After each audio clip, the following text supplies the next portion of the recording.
जरनैल सिंह जी। बहुत बहुत मेहरबानी स्पीकर साहब। स्पीकर साहब, दिल्ली ਦੇ ਵਿੱਚ ਖਤਰਨਾਕ ਨਸ਼ਿਆਂ ਦੀ ਖੁੱਲ੍ਹੇਆਮ ਵਿਕਰੀ ਤੇ ਬੀਜੇਪੀ ਦੀ ਕੇਂਦਰ ਸਰਕਾਰ ਦੀ ਦਿੱਲੀ ਪੁਲਿਸ ਦੀ ਉਹਦੇ ਤੇ ਟੋਟਲ ਫੇਲੀਅਰ बहुत ही गंभीर विषय पे बोलने का समा देने वास्ते बहुत बहुत धन्यवाद। स्पीकर साहब, इस चर्चा के बीच में विपक्ष के नेताओं द्वारा जो रिप्लाई आया वो बहुत ही निराशाजनक था।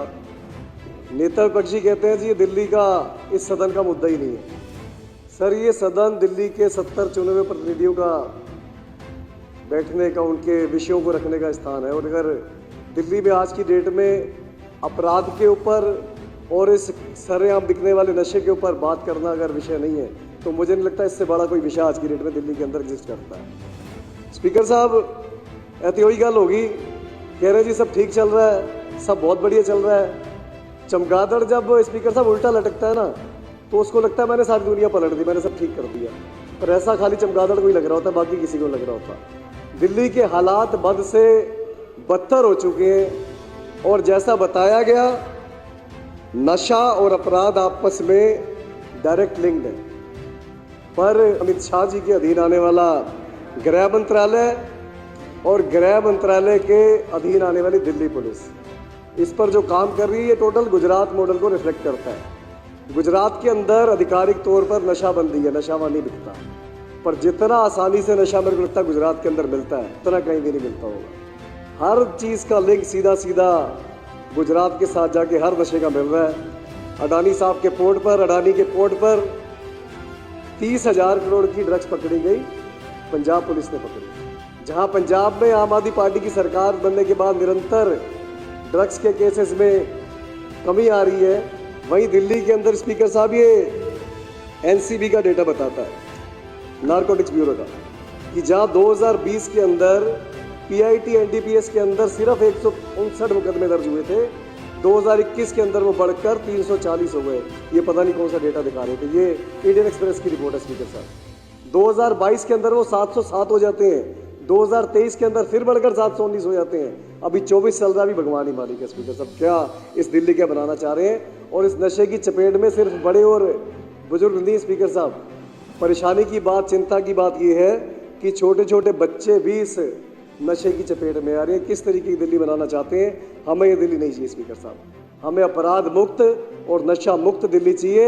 और जो इनके सरगना है पूरे इस माफिया के, उनके बारे में कहना चाहूँगा कि जब चुना ही था, सुमरत भाई ध्यान देना, जब चुना ही था कत्ले-आम का हुनर देखकर, जब चुना ही था कत्ले-आम का हुनर देखकर, तो फिर लाशों के ढेर देखकर हैरान क्यों हो? इनका तो काम ही है स्पीकर साहब, कत्लेआम कराओ, दंगे कराओ, ड्राई स्टेट करके वहाँ पर नशे बिकवाओ। वही गुजरात मॉडल पूरे भारत के अंदर ये इम्प्लीमेंट कर रहे हैं। स्पीकर साहब, थानों की बोलियां लग रही हैं। हमने आज 4 दिसंबर स्पीकर साहब, 4 दिसंबर 2013 को ही दिल्ली में पहली बार चुनाव हुए थे जब हमने लड़े थे दिल्ली विधानसभा के, और 8 दिसंबर को जब नतीजे आए तो सब ने एक बदलाव देखा कि ऊपर अगर चाहे सरकार, अगर गवर्नेंस चाहे तो किस तरीके से रातों रात चीज़ें ठीक हो सकती हैं। 49 दिन के अंदर जब दिल्ली पुलिस को भी ये नहीं मालूम था कि हम किसके अधीन आते हैं, एसीबी हमारे पास थी, तो आज दिल्ली वाला हर इस चीज़ का गवाह है, हर दिल्ली वाला कि 49 दिन के अंदर किस तरीके से रातों रात सिस्टम को ठीक कर दिया गया था। अध्यक्ष जी, लैंड के जरिए, एयर के जरिए, सी के जरिए हर तरीके से ड्रग्स हमारे देश में पहुँच रहा है। वो बड़े वैसे तो वरिष्ठ साथी हैं, बिज साहब, पर कह रहे हैं जी पंजाब से ड्रग्स आ रही है, तो पंजाब बॉर्डर की सिक्योरिटी कौन करता है? वो तो बीएसएफ करती है।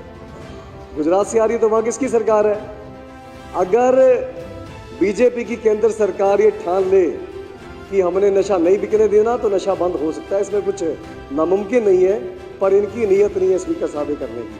अगर इनकी नीयत होती तो ये काम हो चुका होता, और अगर इनको लगता है हम चाहते हैं पर कर नहीं पा रहे तो इसके बाद सीधी सीधी जिम्मेवारी एलजी साहब की बनती है।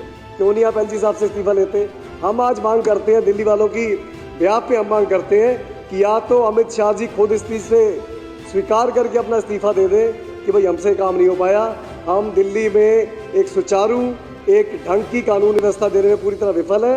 हम दिल्ली के अंदर नशे को, नशे की बिक्री को, और कोई छोटे मोटे नशे नहीं स्पीकर साहब, सिंथेटिक ड्रग्स, खतरनाक से खतरनाक नशा आज दिल्ली में आसानी से अवेलेबल है। हम इन सब नशे की बिक्री को रोकने में नाकाम है और हम इस्तीफा देते हैं।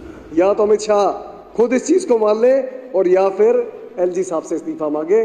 स्पीकर साहब, बहुत गंभीर हालात हो चुके हैं, पानी सिर से ऊपर जा चुका है और बहुत ज़रूरी इसके ऊपर और बहुत जल्दी इसके ऊपर कदम ना उठाए गए तो आने वाला जो समय है वो बहुत खतरनाक होगा, क्योंकि छोटे छोटे बच्चे से नशे की चपेट में आना शुरू हो चुके हैं। और नशा और अपराध, जैसे मैंने बताया, सीधा लिंक है। अध्यक्ष जी, तिलक नगर के अंदर मेरा जहाँ ऑफिस है, साथ में उसके थाना भी है, उसके आधा किलोमीटर के रेडियस में स्पीकर साहब सरेआम गोलियां चली, दो जगह गोलियां चली। और कोई मैं छोटी मोटी घटनाओं की बात नहीं कर रहा।